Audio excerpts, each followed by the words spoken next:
কৃষকের ইনশাআল্লাহ জামাতের আসসালামু আলাইকুম রহমতুল্লাহ।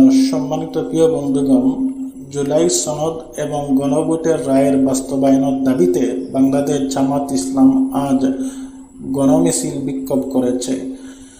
সম্মানিত প্রিয় বন্ধুগণ, বাংলাদেশ জামাত ইসলামের শীর্ষ নেতারা জানিয়েছেন 3, 4, 5 আগস্ট লাগাতার পুরো বাংলাদেশে হরতাল চলবে জুলাই সনদ এবং গণভোটের রায়ের বাস্তবায়নের দাবিতে। সম্মানিত প্রিয় বন্ধুগণ, এখনই বিএনপির মুখোশ টেনে খোলার সময় এসেছে।